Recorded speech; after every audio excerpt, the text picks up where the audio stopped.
Salam sejahtera buat kita semua. Di sini saya akan memperkenalkan diri. Nama saya Hendrik Vanis Manurung dengan NIM J1A11878 dari kelas R002. Di sini saya akan menjelaskan jurnal yang sudah saya review mengenai tentang bioavailabilitas lipid. Judul jurnal yang sudah saya review yaitu Profil Kolesterol Darah Tikus setelah pemberian Virgin Coconut Oil dan minyak zaitun. Yang menjadi tujuan dari penelitian ini adalah untuk mengkaji efek asam lemak jenuh yang menggunakan VCO dan efek asam lemak tak jenuh yang menggunakan minyak zaitun terhadap profil kolesterol darah pada tikus putih. Terlebih dahulu, saya akan menjelaskan tentang kolesterol. Kolesterol merupakan senyawa yang termasuk dalam kelompok lemak. Kolesterol sangat dibutuhkan oleh tubuh hewan dan manusia. Peran kolesterol dalam tubuh adalah sebagai komponen struktural penting dari membran sel hewan. Kolesterol juga berfungsi sebagai prekursor untuk biosintesis hormon steroid, asam empedu, dan vitamin D pada hewan vertebrata. Dan selanjutnya yaitu VCO atau Virgin Coconut Oil, yaitu minyak yang diperoleh dari daging buah kelapa tua yang segar dan diproses dengan diperas dengan atau tanpa penambahan air, tanpa pemanasan atau pemanasan tidak lebih dari 60 derajat Celcius, dan aman dikonsumsi manusia. MCFA atau Medium Chain Fatty Acid yang paling banyak terkandung dalam VCO berupa asam laurat atau lauric acid. Kandungan asam laurat ini terbukti mampu menanggulangi banyak penyakit seperti jantung, asam urat, diabetes, paru-paru, dan hipertensi. Yang saya bahas selanjutnya yaitu minyak zaitun, atau yang disebut juga olive oil, yaitu minyak yang didapat dari buah zaitun atau Olea europaea dan manfaatnya sangat banyak bagi kesehatan manusia karena mengandung lemak tak jenuh yang tinggi, terutama asam oleik dan polifenol. Minyak zaitun juga mengandung senyawa fenol antioksidan yang dapat mengikat LDL teroksidasi.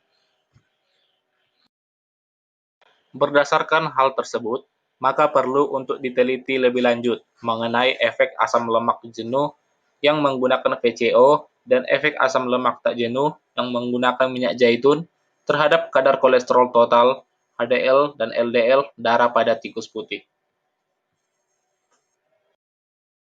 Selanjutnya, pada metode penelitiannya, penelitian ini menggunakan tikus putih jantan sebanyak 25 ekor yang dibagi dalam 5 kelompok. Perlakuannya yaitu P1 adalah kelompok kontrol, P2 merupakan kelompok yang diberi VCO 5 ml per kilogram pakan, P3 merupakan kelompok yang diberi VCO 10 ml per kilogram pakan, P4 merupakan kelompok yang diberi minyak zaitun 3 ml per kilogram pakan, dan P5 merupakan kelompok yang diberi minyak zaitun 10 ml per kilogram pakan. Selanjutnya, tiap perlakuan diulang sebanyak 5 kali ulangan. Perlakuan selama 4 minggu, variabel yang diamati adalah kadar kolesterol total HDL dan LDL darah tikus. Rata yang didapat dianalisis menggunakan analisis of variance atau ANOVA dengan desain penelitian menggunakan rancangan acak lengkap dengan 5 perlakuan dan 5 ulangan. Di sini ada tabel, yaitu tabel profil kolesterol darah tikus setelah pemberian VCO. Selanjutnya, kita masuk kepada pembahasan. Hasil penelitian profil kolesterol darah tikus setelah pemberian VCO disajikan pada tabel 1. Hasil yang didapat penunjukan pada perlakuan dengan VCO menunjukkan pengaruh yang tidak signifikan terhadap perubahan ketiga variabel penelitian. Meskipun telah diberikan dalam jumlah yang melebihi dosis yang dianjurkan, sifat lemak netral dari VCO tetap terbukti tidak mempengaruhi keadaan normolipidemia atau kadar lipida darah normal. VCO yang tersun atas 80% asam lemak jenuh ini merupakan trigliserida rantai sedang atau MCT yang tidak dikirim melalui lipoprotein dalam sistem sirkulasi darah untuk ditimbun pada jaringan adiposit.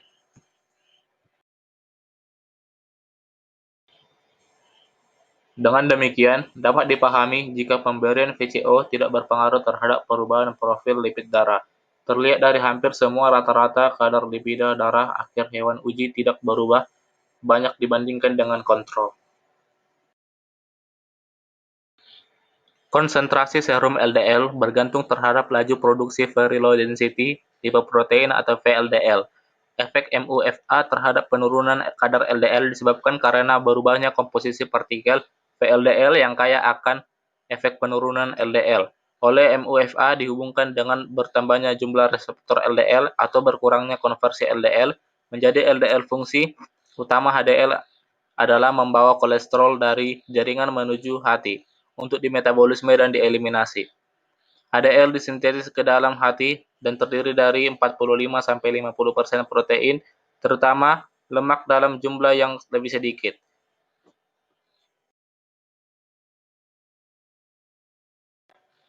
Kadar HDL yang tinggi diasosiasikan dengan rendahnya kadar kilomikron VLDL dan LDL.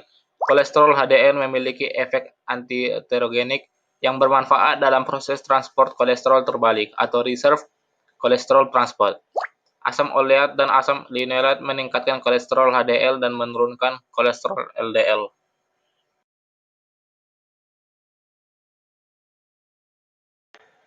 Hasil penelitian profil kolesterol darah tikus setelah pemberian VCO disajikan pada tabel. Hasil penelitian menunjukkan kadar HDL tidak terdapat perbedaan yang signifikan antara kelompok perlakuan. Kadar kolesterol total pada kelompok perlakuan menunjukkan penurunan yang tidak signifikan. Kadar LDL zaitun 10 ml per kilogram pakan menunjukkan penurunan yang signifikan. Hasil penelitian tersebut dapat dipahami kemungkinan karena jumlah minyak zaitun yang terserap oleh saluran pencernaan kurang jumlahnya. Minyak zaitun pada penelitian ini diberikan dicampurkan dengan pakan, sehingga kemungkinan dengan adanya komponen pakan, maka penyerapannya pada saluran pencernaan lebih sedikit bila dibandingkan dengan pemberiannya dengan cara dicekokkan langsung.